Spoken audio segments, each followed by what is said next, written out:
this episode, our blockbuster interview with freedom fighter, the great Laurence Fox. If ideas are dangerous, then you're heading for controlling of those ideas. Rowan Dean reacts to Joe Biden's humiliating defeat in Afghanistan. 9 months into the Biden administration, and on every front, the Middle East has proven to be a disaster. Sarah Dudley talks us through the latest in the Spectator Australia's provocative cover art. And COVID-19 is the perfect example of how a virus and the fear of it can become weaponised and used to distort reality. And we're joined by Spectator Australia regulars Alexandra Marshall and John Ruddick to discuss the best of what the Spectator Australia has had to say lately. Good governments never encourage fear because fear is uncontrollable. Look, if we just get the government the hell out of our lives, the people will thrive. All that and more coming up on this episode of CounterCulture. Well, let's do it.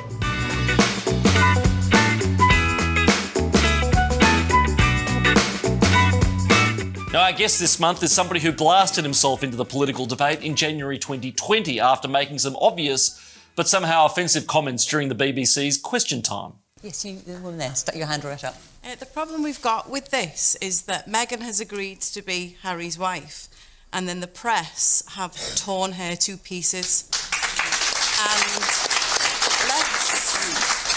let's be really clear about what this is. Let's call it by its name. It's racism. She's a black woman, and she has been torn to pieces. You can't. She has been torn to pieces. It's not racism. It absolutely is. We're the most tolerant, lovely country in Europe. Let's celebrate our women. Not racism. It's so easy to throw the charge of racism at everybody, and it's really starting to get boring. What worries me about your comment is you are a white privileged male who has no experience in it. I mean, I can't help what I am. I was born like this. It's an immutable characteristic. So to call me a white privileged male is to be racist. You're being racist. You cannot dismiss. He has since gone on to run for public office himself, adding lockdown scepticism to his refreshing policy platform. He understands, more than most, that the theatre of war upon which our way of life depends is not just political, but cultural as well. So it's a pleasure to welcome to CounterCulture this month acclaimed actor, musician and activist, and most importantly of all, Spectator contributor, Laurence Fox. Great to have you. How are you, Laurence? I'm very lucky today. I'm very good. Thank you for having me on as well. I'm very good because I'm staring out at the Ionian Sea, which is great. But other than that, terrified of what's going on at the moment. For the benefit of us here stuck, behind the Iron Curtain, so to speak, tell us about what life has been like there in Europe. We vaguely know that you had a Freedom Day, and then what happened? Did it live up to the expectations, or was it a flop? No, it's all a lie, the Freedom Day. The Freedom Day is going to be, they're still toying with the UK government, which I now refer to as the regime, because I feel that they are a regime, have started to talk about the vaccine passport, which is essentially a digital ID, isn't it? And we'll be heading down the road of China, as far as I can tell. So it's unbelievable that this is happening, and it's happening around us. We've seen it before. We've got so much precedent for what happens when this sort of behavior starts, this mass delusion starts taking hold of mankind, and it always ends very badly. So I'm here, the regime have let us leave. I'm not a vaccinated person. I'm not anti-vaccination. I'm just not a vaccinated person. I managed to get here at the great cost. But what's so interesting is to see the Greek people. They are the total opposite of what's happening in the UK. They are, having had their livelihoods snatched away from them, which is mainly tourism, they've doubled down, they've reinvested in optimism, and it's so inspiring to see. But in the UK, no, it's just navel gazing, and we're chasing around a virus that we know quite a lot more about than we used to. And we're on the search for, I'm not sure the UK is on the search for zero COVID, but certainly it seems like Australasia is. And that's just insane safetyism, and it's terrible. We are going for COVID zero, and it is insane safetyism, I can tell you right now. But that's interesting. I suspect the UK is a little bit closer to Australia than Greece. So what is the Greek attitude down there on the ground? These people cannot survive. Well, they can, of course they can. But tourism is such an important part of their existence. So the atmosphere is you'll very rarely come across a masked person, very rarely. And people kind of look at them and go, why are you wearing a mask? So it's a complete flip of what England is. Whereas, you get quite a lot of hostility. When I flew out here, fortunately, there were 3 other families on the plane who were not mask wearers, I think the mask is a sort of, it's a religious vestment for this Lord COVID, zero COVID thing. And there were 3 other families and we kind of gathered together. And I think this is what's going to happen across the world. You're going to have those that are anti-authoritarian and you're going to have those that are pro-authoritarian, and we're going to separate out. The Greeks haven't had it easy for the last decade or so. They've had some horrible financial issues. They've had, austerity. They've had a change of government that many times. Do you think that there's a sense in which the Greeks have been through a lot, particularly economically? They're not now scared of some respiratory illness? I think there's a sense of the fact that they have a sense of perspective. And, we're in a period now of mass delusion. And it's happened before. When I was young, and people get very annoyed with me for drawing these analogies, but when I was young, I could never understand why these huge, horrible fascistic movements would start to come about. But you can now see why. I'm attacked daily about this. I think we're struggling with a lack of principle mainly. Which is, the principles of what it is to be a human being and how we relate to one another. And we're basically being dominated by the bullies in life. It all feels very much like a school playground. It feels dreadful. But the thing I love about the Greeks, I've been here every year for 35 years, so they're my family essentially. And they were scared. Last year they were locked down, they were scared, but this year they're opening up, they're making more room, they're desperately trying to get back to life. And you look out across the ocean and they've had these terrible fires on Evia, which is just over there, where it's been wiped out essentially, and they just carry on. But tell me how we got here. How did somebody go from the arts to political activism and now getting involved in politics? And what was it like, I suppose, being a conservative in the arts? Well, I was never really, I didn't see myself particularly as a conservative, if I'm honest. So I went on a TV show. I'm a musician as well. And I went on a TV show and a woman started talking to me about the fact that I had white skin privilege. And I just told her that was a very boring thing to talk about because, Martin Luther King covered this with content of character over color of skin. And it was that was the seminal moment of the civil rights movement. And now, the young activists of today think, no, we've got to find racism everywhere. So I was immediately cancelled for stating the opinion that to call someone to deny someone the right to have an opinion based on the color of their skin was in itself a racist approach, which is where we're at in the world anyway. And then I realized that the problem was really big and it covered a lot of areas in our lives. So I thought, okay, this is fine. So you kicked me out of show business. That's fine. But I'm going to do something about this because I've got 2 kids downstairs in the house boiling themselves to death because the aircon is broken. But, I have to fight for their life and their future. And, these are very, very, very dark days. So I started up the Reclaim Party, which is mainly just to do the exact opposite of what the globalists want, which is the Build Back Better mantra, which is to go, let's celebrate our local communities. Let's celebrate family. Let's celebrate the importance of men. People just don't, this whole idea of toxic masculinity. It's like, no, men are amazing. And they also died for your freedom.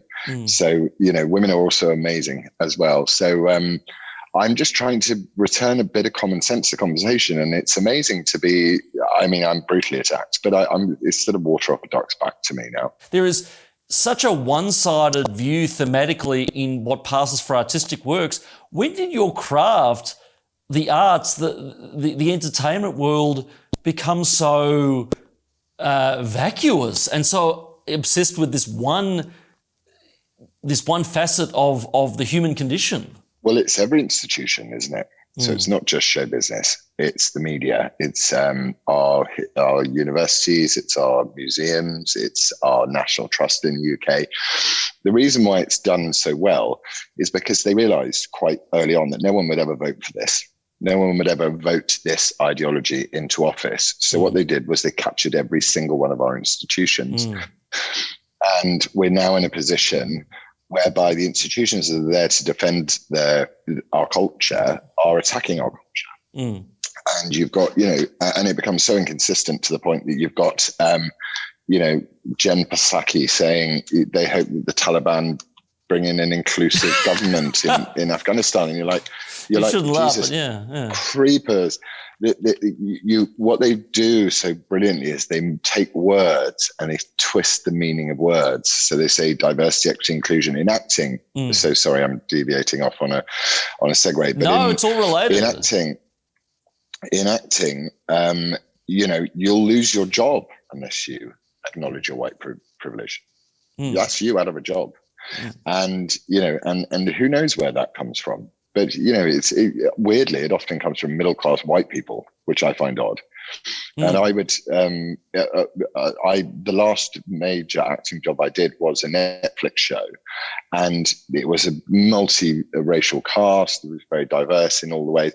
And all people talked about was race. And I was like, why aren't we talking about class? Like, that's something we can do. We can do something about social inequality. But you're on $20,000 a week. So why are you oppressed? It's this whole idea of, it's like even very rich people now are talking about their own oppression if they happen to be black or they happen to be gay or they happen to be whatever pronoun they fancy this week. We're searching deeply for grievance and we shouldn't do that. It's not what human beings should do. Human beings should be optimistic and hopeful and loving of each other, not trying to find things that divide ourselves. Why does it fall to people on the right to talk about disadvantage and economic empowerment? Because it's hard, because sorting out social inequality is difficult. Whereas virtue signaling about how anti-racist you are, it's really easy. All you have to do is go, I'm an anti-racist, and post a black square when George Floyd dies. That's all you have to do. And you are in the woke club. But to really confront, we got the mayor of London is talking today about the fact that everyone should get lateral flow tests. So he's telling everyone in the UK that they should be tested for COVID even if they're healthy. It's like, why? Why give China all of that money while they send you over these lateral flow tests? While on the streets of London, we are now set for a record number of young people murdered and stabbed, and he won't talk about that. He will just talk about getting tested for COVID. And it's like we live in this religion of zero COVID, Lord COVID, the worshipping at the altar of woke, all of the things you have to do. Your mask protects me, my mask protects you. No, it doesn't. None of that is true. And we're not even it's not being reported. We're getting reported. The UK government spent £180 million advertising in the media last year, which is the biggest advertiser in the mainstream media. So you've got the regime, who people still think is a government, but it's the regime, and they're advertising then in the media, and the media are telling you what the government line is, and we're just going round and round in this circle. And because people are, as you said, there's parts of people that want to be bystanders and they just want things to be okay. They're buying this rubbish. And it's tragic. I mean, it's really tragic because when this escalates, it gets worse. It's not going to get better. And I fear for England and what's going to happen. I'm fascinated about this connection with wokeism and state-sponsored hypochondria. It's all the same discussion, isn't it? Everything is linked. Wokeism is a religion. And men make religions, don't they? That's what happens. And this particular religion is a particularly nasty one because it's very unforgiving. It destroys its heretics. It doesn't encourage freedom of speech, which is the most important thing in the world. That people can say things that they disagree with, and you can, you should be able to have difficult conversations in your life. But this, the coverage, certainly over vaccination, the coercion that's being used to vaccinate people is just turning people off. And what you want actually is a society which is as harmonious as it can possibly be. And the way that a society can be harmonious is through the full, open and broadest possible debate. And that's what I would always encourage. And what happens is if you say the wrong thing, woke people they're very intellectually fragile. They do not tolerate, being questioned and queried. And we're left in a situation where you've got Sunitra Gupta, who's the preeminent epidemiologist in the world, silenced with the Great Barrington Declaration. If we'd followed the Great Barrington Declaration, we would have been like Sweden and we would have been like Texas. We would have been fine. But now, in this zealous search for mankind's desire to conquer nature, how arrogant is that? Yeah. As well, it's so arrogant. Rather than just go, look, this is not Ebola. Which, this is, I took my kids to my mother passed away last year, but if my kids are ill, I don't take them to my grandfather's house, my father's house, sorry, their grandfather's house. Yeah. It's called common sense. And now we're being dominated by bureaucrats and selfish bureaucrats at that, who bully us into behaving. So, in a way, I'm not an anti-vaxxer because I've had vaccinations and my kids have had vaccinations and all this sort of stuff. But now I think we're going to have a generation of people that are not going to want to be vaccinated for anything. They've lost all trust in their government or the regime, I just can't not call it the regime. Where is society heading if misinformation, if ideas are dangerous? If ideas are dangerous, then you're heading for controlling of those ideas, aren't you? So and how do you control ideas? You have to separate the people with the wrong ideas from the people with the right ideas. And then those things, organically or not, start to snowball into something much, much more sinister. So I try and maintain a sense of optimism and encourage people to speak freely, even if it's stuff that I don't want to hear. And there's a lot of people that I speak to that I don't know. There's a politician in the UK called George Galloway, who does really well. He represents workers really well. He's very anti-woke, but his views on Islam and and communism, I'm just not on side with him. But I just go, okay, it's fine. But if you're going to say that there is a central orthodoxy and you have to apply yourself to that central orthodoxy, and if you don't apply yourself to that central orthodoxy, you're an enemy of the state, then what do? Do you lock up the people that don't agree? And then if they still don't agree, what do you do with them? In order to reach not only zero COVID, but zero heresy. Pure ideology. Human beings are not good at this. It ends in mass murder. That's how it ends. And that's how it ends. It's not good. You didn't join the Conservative Party. You didn't join the Labor Party. You didn't join the Liberal Democrats. You didn't join the Green Party. You formed your own party, the Reclaim Party, which should tell you something. I mean, is there a sense in which, and we have the same issues in Australia, are the established political parties running in a cartel with these bureaucrats and these institutions that have been sort of siphoned away from us? They're all best friends. I've been to parties with these people. They're all best friends. They may shout at each other across the House of Parliament, but they're all best friends. So what we need, historically, politics was public service, wasn't it? So you would have a career in some area, and then you would go and you would then serve the public, having accrued some wealth or something like that. And my view is that the Conservative Party are not, their MPs are very robotic. I mean, they're slightly better than the Labour Party in the UK, because the Labour Party have all Black, Asian, ethnic minority, female shortlists. So the Black, Asian, ethnic minority population in the UK is under 10%, and therefore the female Black, Asian, ethnic minority population in the UK is under 5%. So you're picking these MPs who are, how are you expecting to get the top quality candidates who are going to represent the constituents? We had an MP the other day called Claudia Webb, who didn't even know where Belarus was. She called it Barus.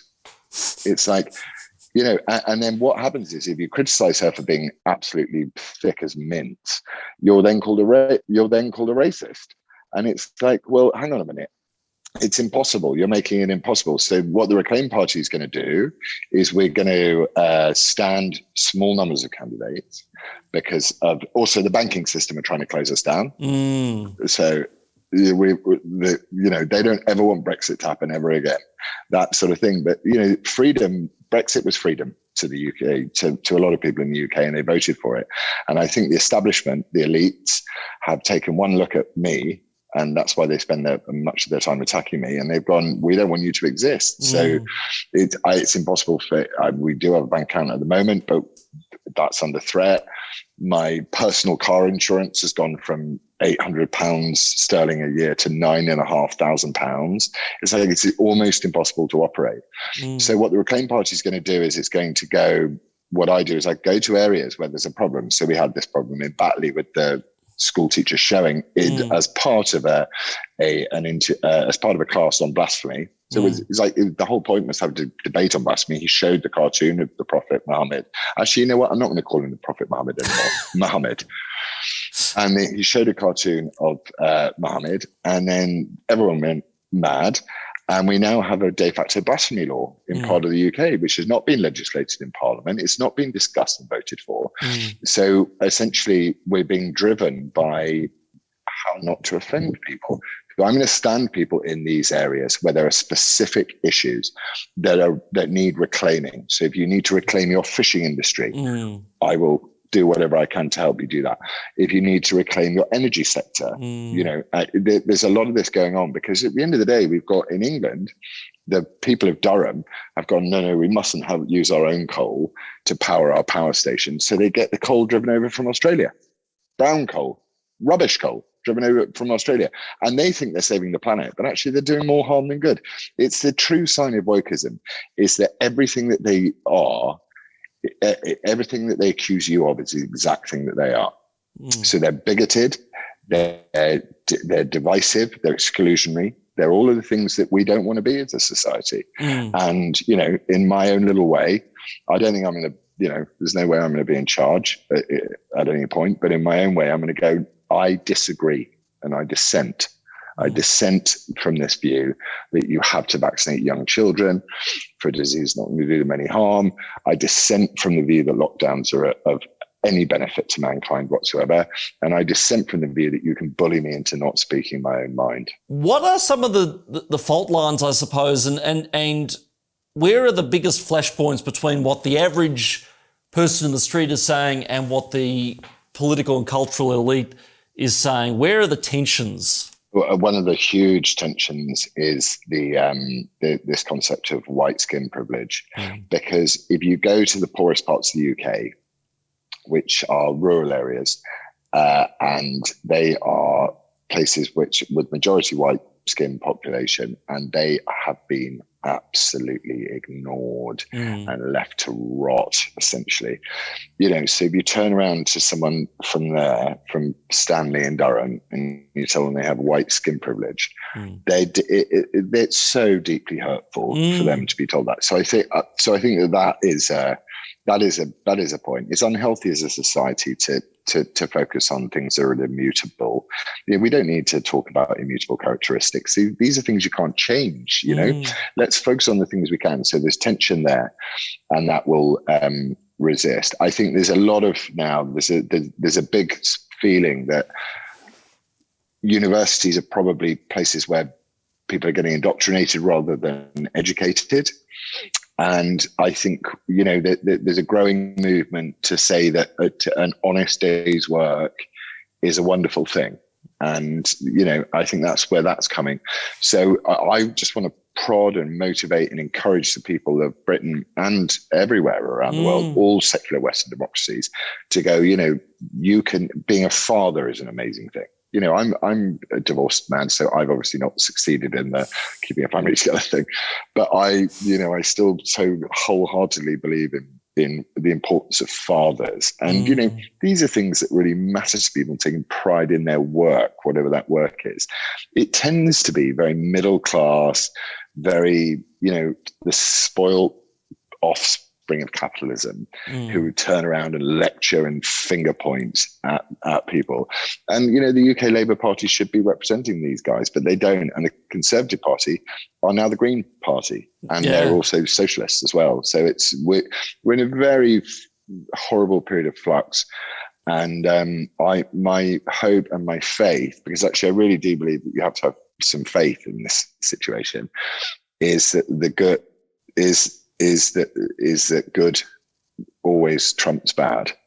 And, bad can have its day and cause a hell of a lot of mess, but good will will triumph over evil in the end. Do you fear that there will be an equal and opposite reaction in ways that nobody can quite control? Well, here's the thing, and it's a really unpopular view, but it's true, so I don't care, is that the UK is the most, behind Australia and New Zealand and Canada actually, is the most tolerant place to live on earth. Yeah. There's a reason why migrants are not staying in France, that they'll get on a dinghy and come to the UK. And that's because we're so hospitable and we have a welfare system and a national health service that will look after them. So it's going to, what you don't want is an overcorrection in the other direction. So what you want is, this is why I called it reclaim. It's like, there are certain characteristics within a nation and within humanity. And Britain is very much a country built around Judeo-Christian values. And those values are equality under the law, freedom, fairness, all of that sort of stuff. So what we want to do is we want to correct back to that, move the Overton window back to that, rather than going authoritarian in the other direction.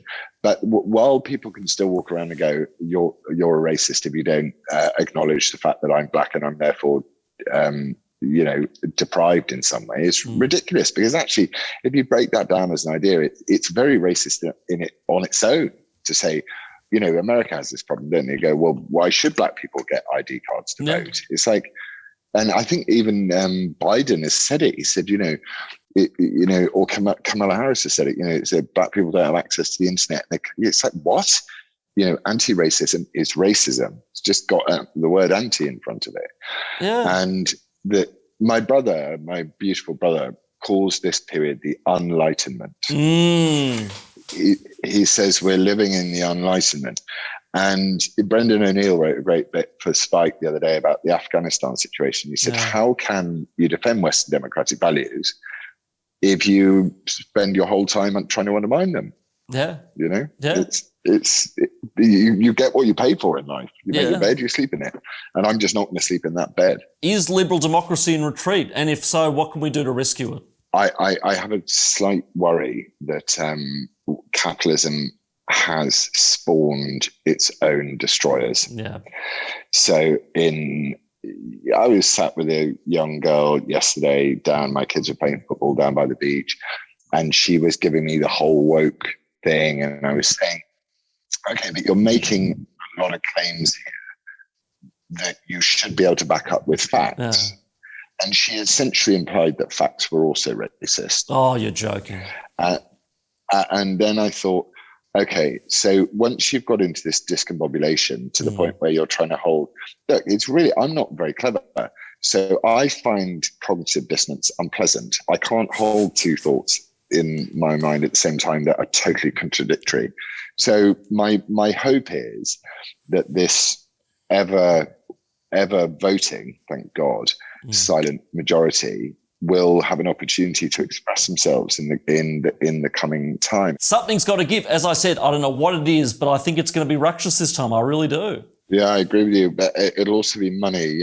I think when people realize that they're not going to have money, I think that's when they get really upset, because people put up with a lot, but once you take away their money, their livelihood, their future and their hope, then what have they got to live for? Yeah, I'm a firm believer in the fact that there are certain people in this world who see life as a way of, what's the analogy that I quite like? Okay, so if a plane is crashing, soft crashing on water, and everyone can get out, there are people that will stamp on babies' heads to get out. There just are. Yeah. And there are people that will make sure babies are saved. Yeah. And we're entering a period where these two forces are coming up against each other. And my absolute and firm belief is that the good will out. And this horrible, dreadful situation will balance it out. And I'm, as I'm talking to you and I'm looking out across,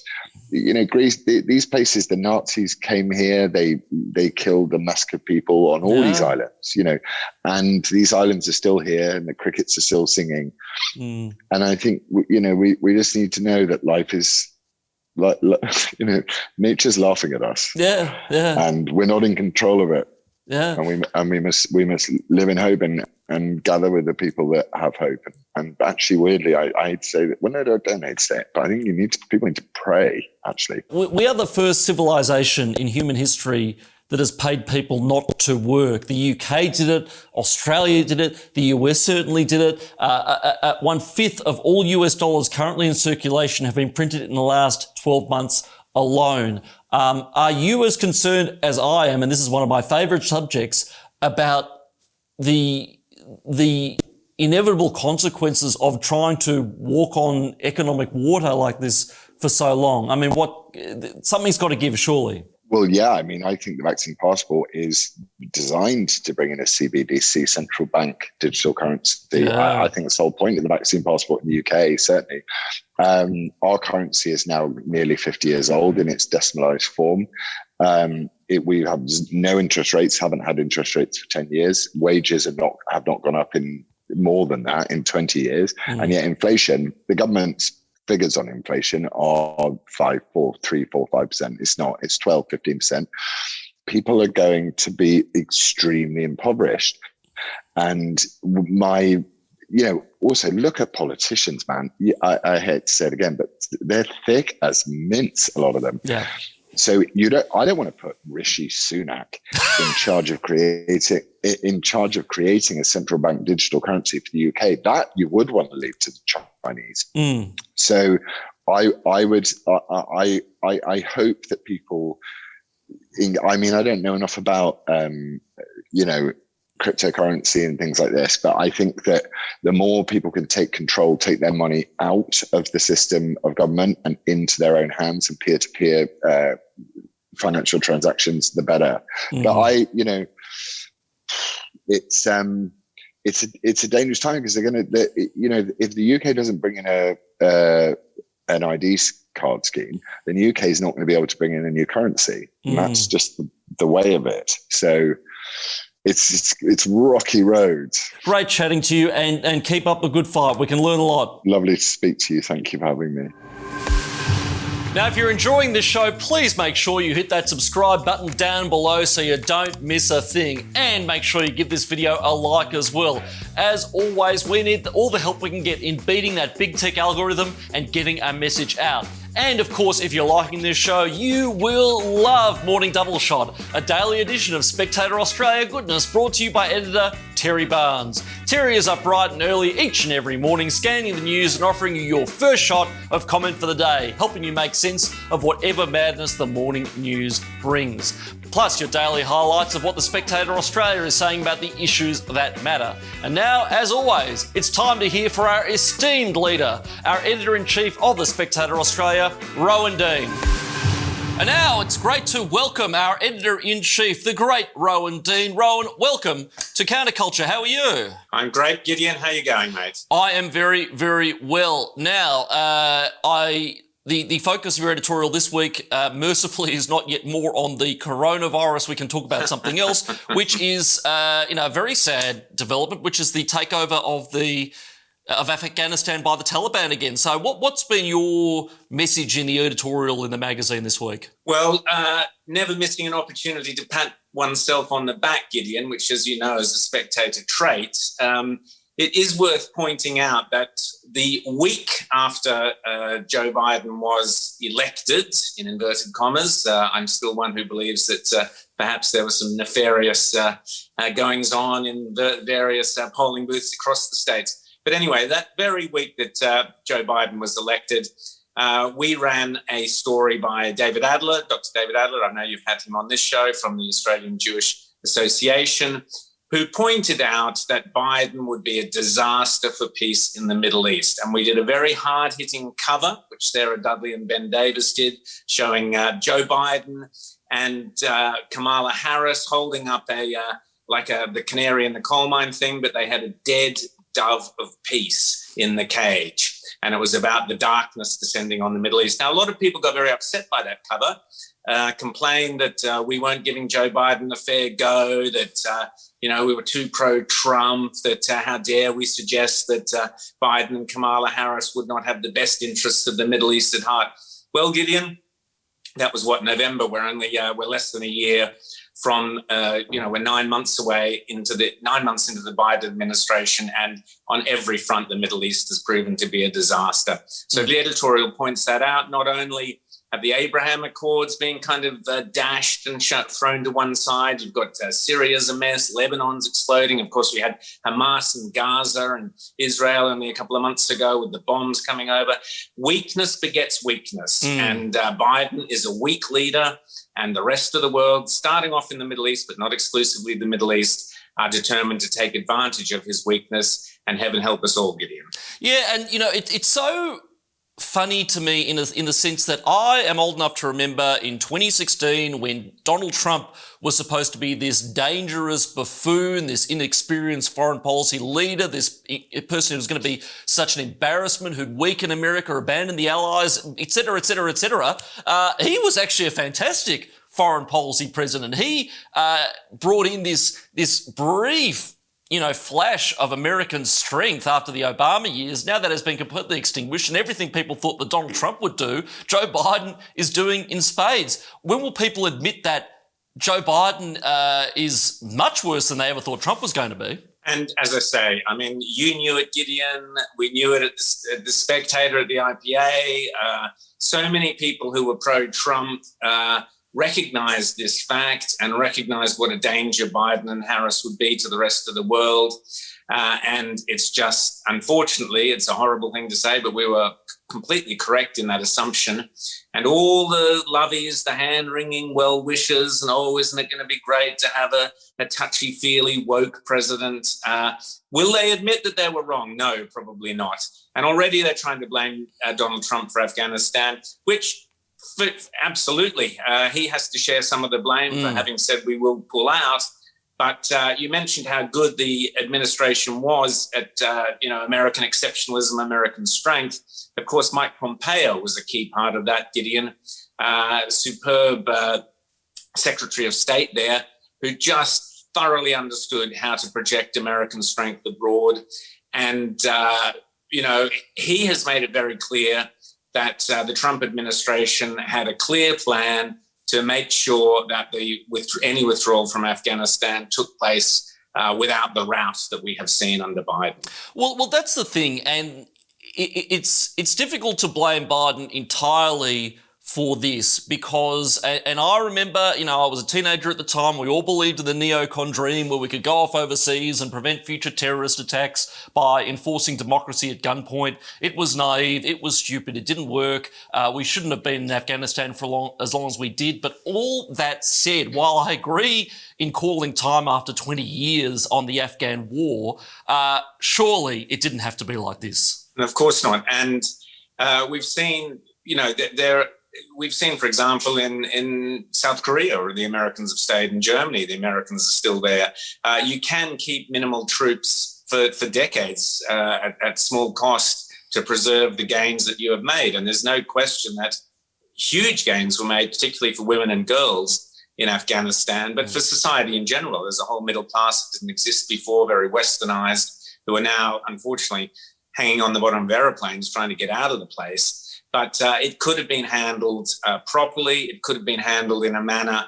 If Trump had been in the White House, we can pretty much rest assured that the Taliban, much like Kim Jong-un, would have been under no doubt as to what would happen if they upset the Americans. That's not the case. Biden has been exposed as a dithering fool. Not that there was any doubt about that beforehand, in fact, during the election campaign itself. Yep, well, Ronald Reagan said it best when he said peace through strength. And in the absence of strength, you'll get an absence of peace. So anything can happen from here. We need Trump back in 2024. I'm convinced that he's the only person that can save us now. That's my own private messianic vision, so we will see. But in the meantime, fantastic edition. It's been a great month for the Spectator Australia. Thanks so much for joining us, and look forward to next month, mate. Thanks, Gideon. See you, mate. Take care. And remember, if you want to read more from our outstanding stable of talent from the Spectator Australia, just head on over to spectator.com.au. And if you like what you see, subscribe to the Spectator Australia today to get instant access to all of our outstanding content, including the weekly Spectator Australia magazine, all the articles in our online section, flat white, and great international authors like Douglas Murray, Brendan O'Neill, James Delingpole, Lionel Schreiber, Laurence Fox, and many, many more. Just call 1-800-809-233 and quote Spectator Australia TV. And now it's time to hear what the Spectator Australia has said over the last few weeks about the issues that matter to you. And joining us are two absolute fan favourites, the Iron Lady of Australian political discourse, Alexandra Marshall, and the patriotic candidate for the Liberal Democrats in Warringah at the next federal election, the great John Ruddick. Welcome to you both. Thank you so much for joining me. Thanks very much for having us, Gideon. A pleasure. That's hilarious, Gideon. I was once called the Margaret Thatcher, but hot, so I like your intro. Margaret Thatcher hot. Well, like, I'm not going to get mired in casual sexism here, Alexandra. I really am not. That is just changing the tenor of the debate in our very, very puritanical society. Anyway, let's start with something that was written for Flat White by a very, very good bloke who I know personally, Rocco Locano, who has written something that I've observed, which is Israel is the most successfully vaccinated country basically in the developed world or in the world in general. It is seeing an outbreak of cases. It is seeing the spectre of further lockdowns. Now, the political message at the moment, the goalposts currently are such where they're saying, if we get to 70%, 80% vaccination, that's our pathway out of this. Well, no, we could get to that vaccination threshold, if we ever get there indeed, and still have cases that will set the debate on fire. So what happens if and when these vaccines don't work in eradicating the coronavirus? Alexandra, to you, where do you see this debate playing out? It is so hard not to preference this with a "I told you so" hashtag, because we've known this would happen from the beginning. It's a respiratory virus. It acts like influenza. Vaccines are not particularly effective against it. And that is exactly what the stats out of Israel and Iceland have shown, that it doesn't matter if you got fully vaccinated, booster shots up to your ears, it makes no difference. The vaccine is not immensely effective. It still allows transmission. It still allows infection, which means it's going to continue to mutate. And so the vaccine is not a way out of the situation. Politics is a way out. And it's going to be up to the politicians to step back, stop trying to hinge their political careers on vaccination rates and COVID statistics, and just let everybody out and let this virus do what it was always going to do, which is work its way through society and then calm down and become another background virus. Yeah, you've stolen my line, Alexandra, one that I've used and been paid out about on Twitter, which is this is no longer a health crisis to the extent it ever really was one. This is a political crisis. This is a failure of our governing institutions. This is one long bureaucratic, violent spasm. But John, you have, and we're going to talk about this in a second, but you have prominently been participating in these freedom marches. You have a good feeling for what the broader resistance has to think about the situation we're in. So if and when we get to these vaccine thresholds and governments renege on the return to freedom they've been promising, what happens then? Will we see a million people marching every week in the streets? I read the article by Rocco yesterday. I haven't been able to stop thinking about it.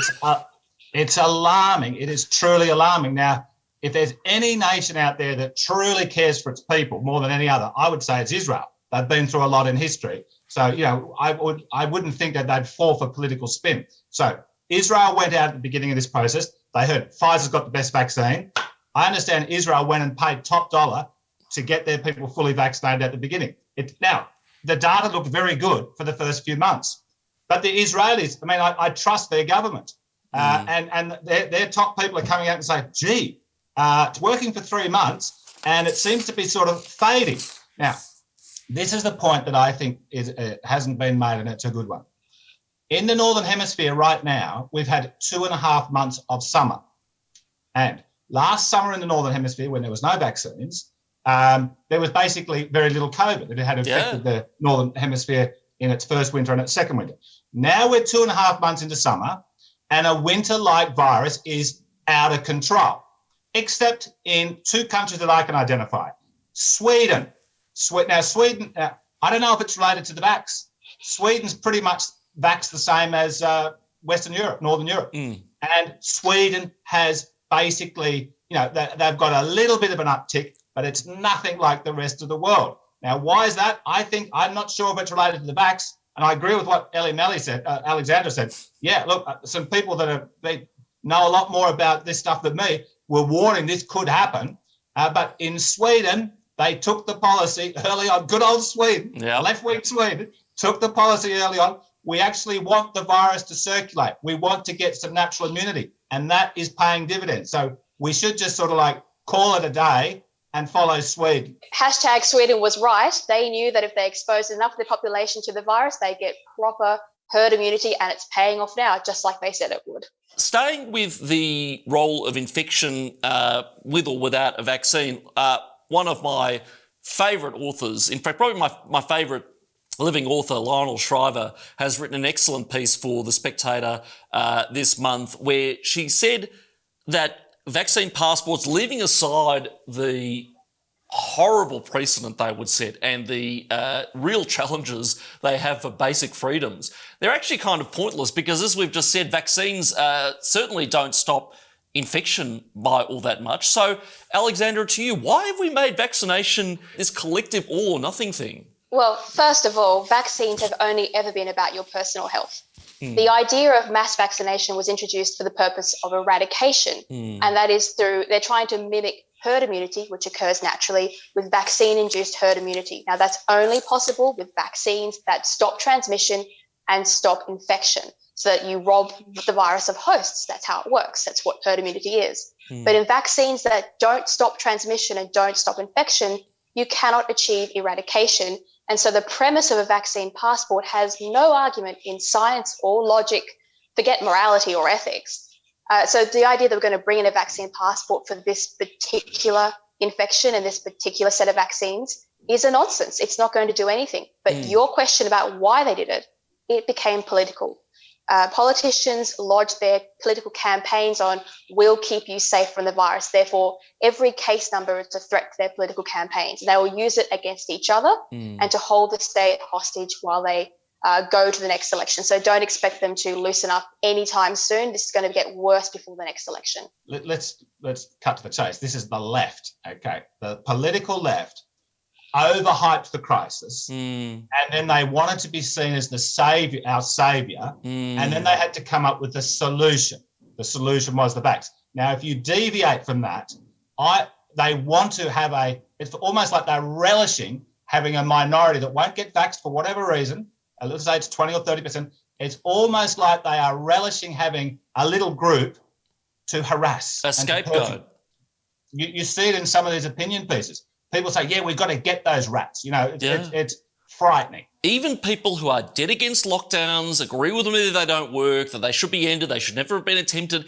Even some of those kind of people are saying, well, if you're not vaccinated, you shouldn't be able to go to a pub. You shouldn't be able to go to work. You should just be locked down forever. Well, this is the price of fear. So when the government sells fear, populations tend to turn on each other because they need an outlet for their paranoia that has grown from basically textbook propaganda. Let's face it, this was not very highbrow stuff that our government enacted. But the reason that the politicians are using fear politics is because they've been allowed to draft pieces of legislation and rules that have expanded political power to levels that we have never seen before, and that were specifically outlawed by our constitution and by our other laws, like our privacy laws and our right to work and our right to travel. So you've got to be careful that politicians aren't going to give this power up easily. Now, John, you've written a great piece this week, or this month rather, in the print edition, I believe, on why you marched, why you participated in the Freedom March. Okay, so if I believe, look, I've got a family. If I believed that I was going to go there and get, which we all accept is a dangerous virus, might have been overstated, but it's still, it still can be dangerous. Why would I go there knowing that there was going to be thousands of people there if it was a risk? And the reason was I knew it was not a risk. Now, I pretty much failed any STEM course that I did at school. I've taken no interest in any scientific courses. I'm a history political person. Okay. Yep. But I can still read. I've read the New York Times. In May, they concluded, point blank, not one COVID infection in the world since the pandemic began. The New York Times, rightly or wrongly, the New York Times is considered the world's most powerful newspaper. They had a considered piece, no outside infection of COVID. Channel 9 in Sydney, a month before the Freedom March said, oh, this is interesting. We've just had it confirmed. Not one person in New South Wales has caught COVID outside. Now, obviously, COVID's very contagious inside workplaces, homes, and other indoor settings. I don't know why, but it's not contagious outside. Channel 9 said it's not contagious. No one in New South Wales had caught it. Then the next day they followed up. They said, oh, actually, not one person in Australia has caught COVID outside. Okay, so these are credible sources, and not one Black Lives Matter protest in the world last year. Conservatives, I was pro the Black Lives Matter last year, not the cause. I said, no, let's see how contagious this thing is. No one got it from a Black Lives Matter. And there was Black Lives Matter protests in a majority of countries, and they were big protests. There's been a ton of freedom marches all around the world this year. You've seen the crowds. I mean, the average Aussie hasn't, because it hasn't been on the mainstream media, but if you're on social media, you've seen like oceans of people in France, in London and Paris and other places, Germany.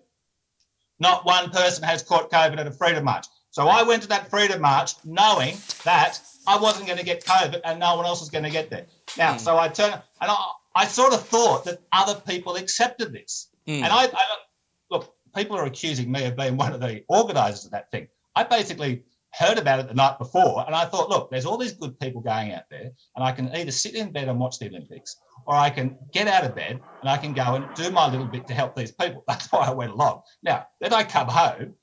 Everybody at the Freedom March is making videos on their phone, and I assume they're putting it on social media. So I started doing it, right? Then I get home, and then I find out I'm the public face of the Freedom March. Now, that was simply because I'm not a famous person. I don't have a particularly big public profile. But out of the 15,000 people there, I was probably the only person with any public profile. So I come home, and I've just announced I'm running for Warringah, and boy, oh boy, my Twitter feed has had about 9 million impressions in the last 28 days. And I'm sure that a majority of them, maybe 80% of them, there was a lot of hate tweets, but I was proud to stand there. I wouldn't reverse it. They were very good people. They were apolitical people. I would say 15% of the female attendees had a hijab on. I saw all sorts of people. They weren't the laptop community. These were people who were there because they are suffering unnecessarily. The protesters have been demonised, being called buffheads and knuckle draggers and selfish and idiots and all sorts of other things. There is a sense in which the mainstream opinion that is condemning these people is not scared of the virus. They are scared of people who value the individual over the collective. But to show you how this crisis or this pandemic or this government-created crisis has warped the public debate, there was a great piece in Flat White by George Christensen, who was, of course, condemned for a 90-second statement in Parliament. I actually interviewed George Christensen after that video went viral, and he quite rightly said that the tech companies who try and censor speech as his video was taken down are playing with fire, because once you start talking about dangerous speech, that is the method in which all speech can be then censored, because if it's perceived to be a threat or danger, they can chalk that up as being an action of some kind and therefore justify the erasure of thought and free debate in our society. Now, just on the Freedom Rally, one example of we have to be careful not to negotiate away our rights. So we have a protected right to free and peaceful protest. If we start saying, oh, well, it's okay because the protest there's no community transmission outside, all that will take is the government to sit down, as Elliot has said a couple of days ago, to prove that there was transmission, and then they can ban protesting if we've set any kind of negotiation up for that. We have to say these are our protected rights. And George Christensen's speech damaged the political idea that there is no dissent from their mythology and their policy. There is dissent. It's in the streets. It doesn't matter how much they try and fine people or threaten them or scare them or lock them down. They cannot stop people opposing their ideas. And when a government tries to silence dissent and tries to do it by the law and by fines and by having army people come and knock on your door at random, that's when you know that our society is starting to collapse. Let's say Ebola was on the loose, okay, a highly infectious and a very deadly disease. Firstly, we wouldn't need the government to tell us to stay at home. And secondly, no one would turn up to a freedom march. you don't need to tell people to be scared. That's one thing. Good governments never encourage fear because fear is uncontrollable. If the government was really scared, they'd say, hey, calm down, everybody. They would try and hide the problem. They would not be encouraging it and inflating it. It's not just fear, it's fear and loathing. That's what gets me. And Dan Andrews has been completely off the chart, more so than usual this week in terms of blaming ordinary people, scapegoating ordinary people.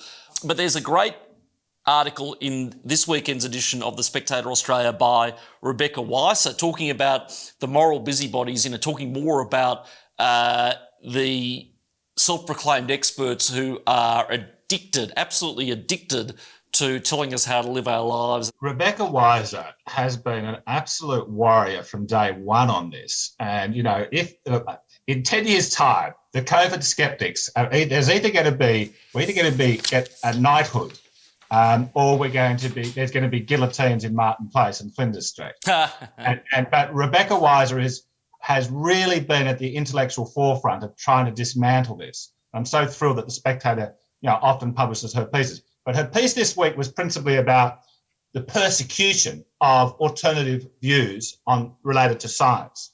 Now, it made me think. On New Year's Eve 1999, the History Channel had a 4-hour documentary called The Biography of the Millennium.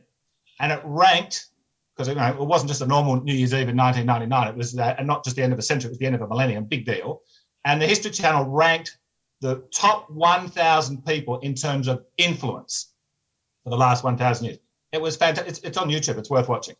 Now, the person who came first was Johann Gutenberg because he invented the printing press. But the interesting thing is, in the top 10, there are 5 scientists. And 4 of those scientists, who we now, they're in the list obviously because they did good things, not like Karl Marx and others. So Galileo, I think he got killed, didn't he? Nicholas Copernicus, he was persecuted. He had to be very quiet, and he was persecuted.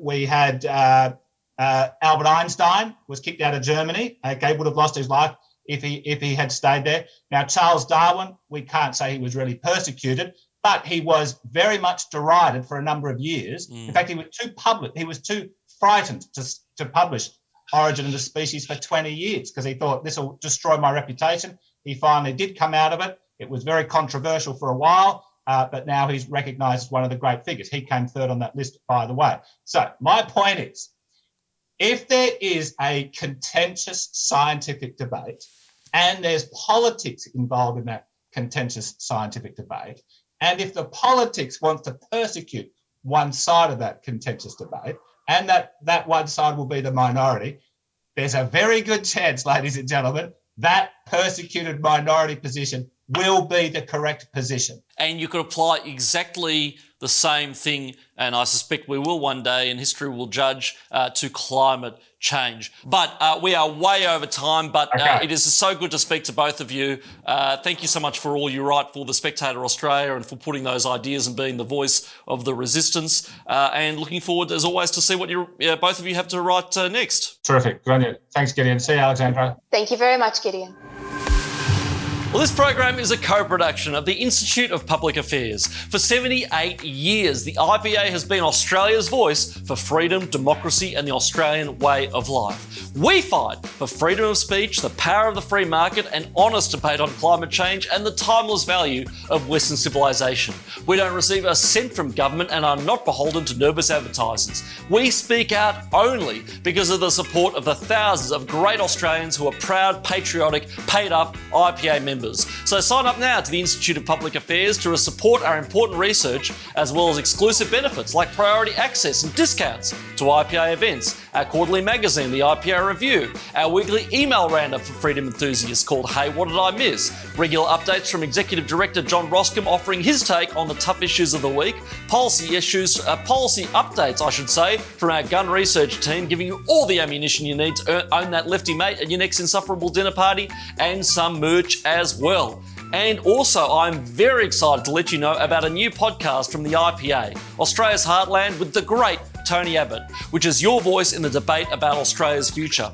Each week, former Prime Minister and IPA Distinguished Fellow Tony Abbott and IPA Research Director Daniel Wild discuss the future of the Australian way of life, mainstream Australian values and Australian culture. Go to australia.ipa.org.au to sign up to receive the podcast each week, along with special analysis from the Institute of Public Affairs, or subscribe to the podcast on Apple, Spotify, or wherever you listen to your podcasts. And now, to look at what's on the front cover of the Spectator Australia this week, please welcome our brilliant covers editor, Sarah Dudley. Now, Sarah, what's on your mind at the moment? Hi, Gideon. Great to see you. Well, another month and another lockdown. I suppose it's not surprising we're all obsessed with COVID, but have you ever asked yourself why? It's not just because we're under lock and key 24 hours a day, hanging out for our daily fix of contagion figures, waiting for some good news that will release us from this lockdown hell. The reality is that it's not the first pandemic to hit our shores, and it won't be the last. But it is the first time in the modern era that state governments have gleefully taken away our freedoms, and the mainstream media has applauded from the sidelines. It feels like we're all extras in a dystopian B-grade movie with a fiendish plot cunningly executed by the enemies of the liberal democracies to undermine our way of life by controlling us without firing a single shot.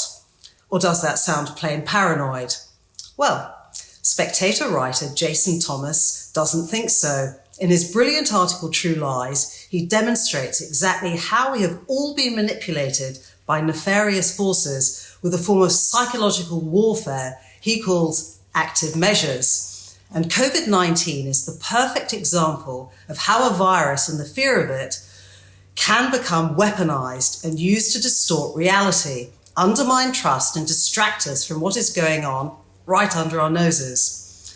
At the start of the pandemic, China released all sorts of scary images of people dropping dead in the streets, with the explicit aim of terrifying the bejesus out of us. The most iconic of these illustrates this beautifully.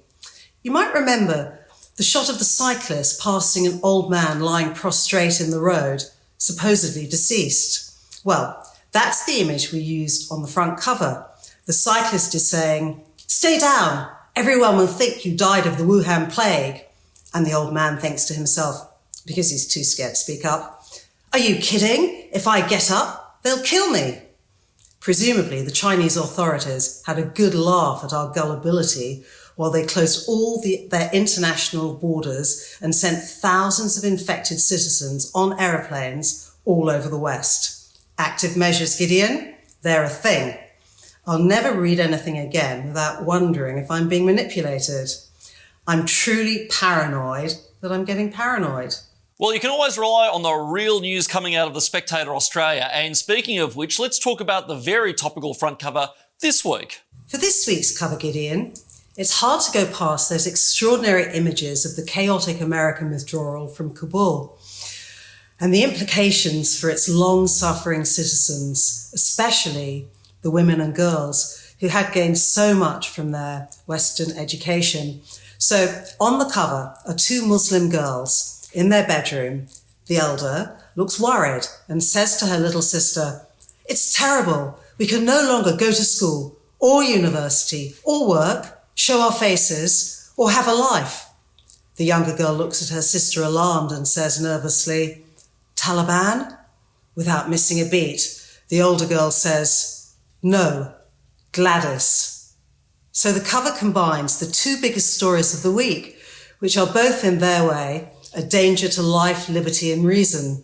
The headline is Big Sister, which is obviously a reference to our once benign premier, Gladys Berejiklian, who is now revealing her despotic tendencies. And the excellent cover story by David Flint explores how the new tyrants are cannibalising Australian freedoms.